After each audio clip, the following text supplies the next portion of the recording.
Hello everyone, welcome back to Manassu Kannada vlogs. ವಾಸ್ತುಶಾಸ್ತ್ರದ ಪ್ರಕಾರ ಮನೆಯಲ್ಲಿ ನಾವು ಕೆಲವೊಂದು ವಸ್ತುಗಳನ್ನು ಇಟ್ಟುಕೊಳ್ಳಬಾರದು. ಇಟ್ಟುಕೊಂಡಿದ್ದೆ ಆದರೆ ಮನೆಯಲ್ಲಿ ನಕಾರಾತ್ಮಕತೆ ಅನ್ನೋದು ಹೆಚ್ಚಾಗುತ್ತದಂತೆ. ಹಾಗೆಯೇ ಮನೆಯಲ್ಲಿ ಇರುವಂತಹ ದೇವರ ಕೋಣೆಯಲ್ಲೂ ಕೂಡ ನಾವು ಕೆಲವೊಂದು ವಸ್ತುಗಳನ್ನು ಇಟ್ಟುಕೊಳ್ಳಬಾರದು. ಇಟ್ಟುಕೊಂಡು ಪೂಜೆಯನ್ನು ಮಾಡಿದರೆ ಪೂಜೆಯ ಪೂರ್ಣ ಫಲ ಅನ್ನೋದು ಸಿಗೋದಿಲ್ಲ. ಹಾಗೆ ದೇವರಿಗೂ ಕೂಡ ಆ ಪೂಜೆ ಅನ್ನೋದು ಸಲ್ಲೋದಿಲ್ಲ. ಪೂಜೆಯು ಕೂಡ ವ್ಯರ್ಥವಾಗುತ್ತದೆ. ಹಾಗಾದರೆ ದೇವರ ಮನೆಯಲ್ಲಿ ಯಾವೆಲ್ಲ ವಸ್ತುಗಳನ್ನು ಇಟ್ಟುಕೊಳ್ಳಬಾರದು ಅನ್ನುವ ಮಾಹಿತಿಯನ್ನು ಇವತ್ತಿನ ವಿಡಿಯೋದಲ್ಲಿ ತಿಳಿದುಕೊಳ್ಳೋಣ. ಪ್ರತಿಯೊಬ್ಬರ ಹಿಂದೂ ಧರ್ಮದ ಮನೆಯಲ್ಲೂ ಕೂಡ ಒಂದು ದೇವರ ಮನೆ ಅಂತ ಸಪರೇಟ್ ಆಗಿ ಇರುತ್ತೆ. ದೇವರ ಮನೆ ಇಲ್ಲ ಅಂದರೆ ಒಂದು ಟೇಬಲ್ ಅಥವಾ ಒಂದು ದೇವರ ಮಂಟಪವನ್ನು ತಂದಿಟ್ಟುಕೊಂಡು ಅಲ್ಲಿ ಪೂಜೆಯನ್ನು ಮಾಡ್ತಾ ಇರ್ತಾರೆ. ದೇವರ ಕೋಣೆ ಇಲ್ಲ ಅಂದ್ರೂ ಕೂಡ ಒಂದು ಮಣೆ ಅಥವಾ ಒಂದು ಟೇಬಲನ್ನು ಹಾಕಿ ಅಲ್ಲಿ ಕೂಡ ದೇವರ ವಸ್ತುಗಳನ್ನು ಇಟ್ಟು ಪೂಜೆಯನ್ನು ಸಲ್ಲಿಸುತ್ತಾರೆ. ದೇವರ ಮನೆಯು ಯಾವಾಗಲೂ ಕೂಡ ಸ್ವಚ್ಛವಾಗಿರಬೇಕು. ಹಾಗೆಯೇ ದೇವರ ಮನೆಯ ಮೇಲೆ ಖಾಲಿ ಇದೆ ಅಂತ ಹೇಳಿ ನಾವು ಏನನ್ನೂ ಕೂಡ ಭಾರವಾದ ವಸ್ತುಗಳನ್ನು ಹಾಕಬಾರದು. ದೇವರ ಮನೆ ಮೇಲೆ ಖಾಲಿ ಇರಬೇಕು, ಜಾಗ ಇದೆ ಅಂತ ಹೇಳಿ ಏನೂ ಕೂಡ ವಸ್ತುಗಳನ್ನು ನಾವು ಅಲ್ಲಿ ಇಟ್ಟುಕೊಳ್ಳಬಾರದು.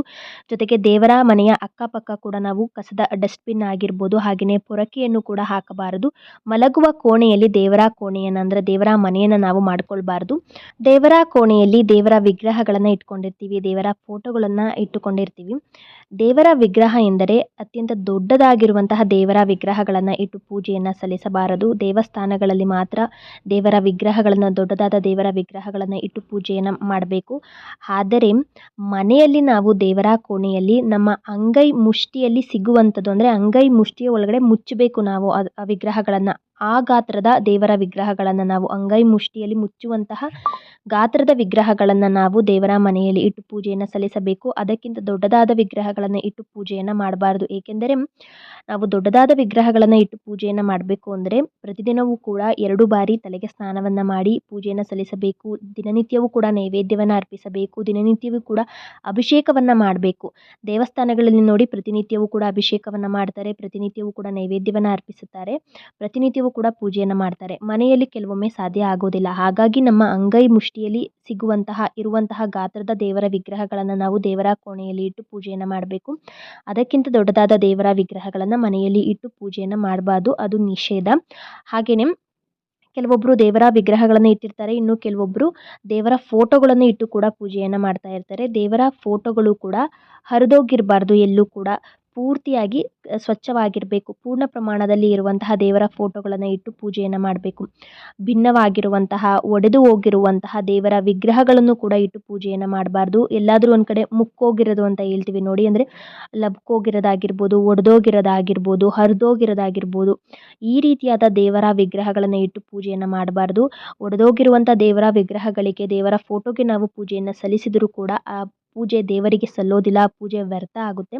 ಹಾಗಾಗಿ ನೋಡಿಕೊಂಡು ನೀವು ದೇವರ ವಿಗ್ರಹಗಳನ್ನು ಎಲ್ಲೂ ಕೂಡ ಮುಕ್ಕಾಗಿರಬಾರ್ದು, ಆಗಿರಬಾರ್ದು ಅಂತಹ ದೇವರ ವಿಗ್ರಹಗಳನ್ನು ಇಟ್ಟು ಪೂಜೆಯನ್ನು ಸಲ್ಲಿಸಬೇಕು.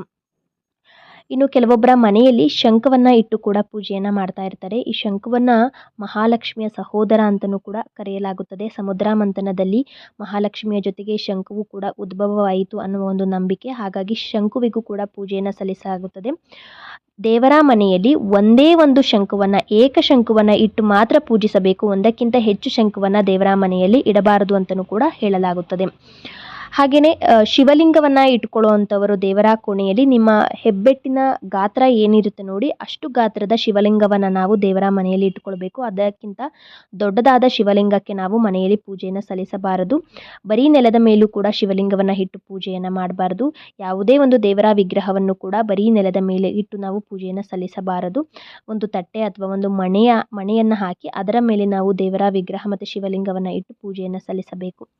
ದೇವರ ತಲೆಯ ಮೇಲೆ ಒಣಗಿ ಹೋಗಿರುವಂತಹ ಹೂಗಳನ್ನು, ಹಳೆ ಹೂಗಳನ್ನು ಆಗಿಬಿಟ್ಟು ನಾವು ಪೂಜೆಯನ್ನು ಸಲ್ಲಿಸಬಾರದು. ಹೂವು ಇರಲಿಲ್ಲ ಅಂದ್ರೂ ಪರವಾಗಿಲ್ಲ, ಬರೀ ನೀವು ಫೋಟೋಗೆ ನೀವು ದೀಪವನ್ನು ಹಚ್ಚಿ ಪೂಜೆಯನ್ನು ಸಲ್ಲಿಸಬಹುದು ಹಣ್ಣುಗಳನ್ನು ಇಟ್ಟು. ಆದರೆ ಒಣಗೋಗಿರುವಂಥ ಹೂವುಗಳು ಇಲ್ಲ ಅಂತೇಳಿ ಅದನ್ನು ಹಾಗೇ ಬಿಟ್ಟು ಒಣಗಿದ ಹೂಗಳಿರುವಂತಹ ದೇವರ ವಿಗ್ರಹಗಳಿಗೆ, ದೇವರ ಫೋಟೋಗಳಿಗೆ ನಾವು ಪೂಜೆಯನ್ನು ಸಲ್ಲಿಸಬಾರದು. ದೇವರ ಮನೆಯು ಯಾವಾಗಲೂ ಕೂಡ ಸ್ವಚ್ಛವಾಗಿರಬೇಕು. ಹಾಗೆಯೇ ಬೆಳಕಿನಿಂದ ಸ್ವಲ್ಪನಾದರೂ ಒಂದು ಚಿಕ್ಕದಾದ ಲೈಟನ್ನು ಹಾಕಿರಿ, ಬೆಳಕಿನಿಂದ ಕೂಡಿರಬೇಕು. ಒಣಗೋಗಿರುವಂಥ ಹೂಗಳನ್ನು, ಒಣಗೋಗಿರುವಂಥ ಎಲೆಗಳನ್ನು ಹಾಗೆ ಬಿಟ್ಟು ಪೂಜೆಯನ್ನು ಯಾವತ್ತಿಗೂ ಕೂಡ ಸಲ್ಲಿಸಬಾರದು. ದೇವರ ಮನೆಯಲ್ಲಿ ಅಂಗೈ ಮುಷ್ಟಿಗಿಂತ ದೊಡ್ಡದಾಗಿರುವಂಥ ವಿಗ್ರಹಗಳಾಗಿರ್ಬೋದು, ಹಾಗೆಯೇ ಭಿನ್ನವಾಗಿರುವಂಥ ಒಡೆದೋಗಿರುವಂಥ ದೇವರ ವಿಗ್ರಹಗಳಿಗೆ ಒಣಗಿರುವ ಹೂಗಳನ್ನು ಹಾಗೇ ಬಿಟ್ಟು ನಾವು ದೇವರ ವಿಗ್ರಹಗಳಿಗೆ ಪೂಜೆಯನ್ನು ಸಲ್ಲಿಸಿದ್ದೇ ಆದರೆ ಮನೆಯಲ್ಲಿ ನಕಾರಾತ್ಮಕತೆ ಅನ್ನೋದು ಹೆಚ್ಚಾಗುತ್ತದೆ. ಈ ಮಾಹಿತಿ ನಿಮ್ಗೇನಾದರೂ ಇಷ್ಟ ಆಗಿದ್ದರೆ ಮನಸ್ಸು ಕನ್ನಡ ವ್ಲಾಗ್ಸ್ ಚಾನಲ್ಗೆ ಸಬ್ಸ್ಕ್ರೈಬ್ ಮಾಡಿಕೊಳ್ಳಿ.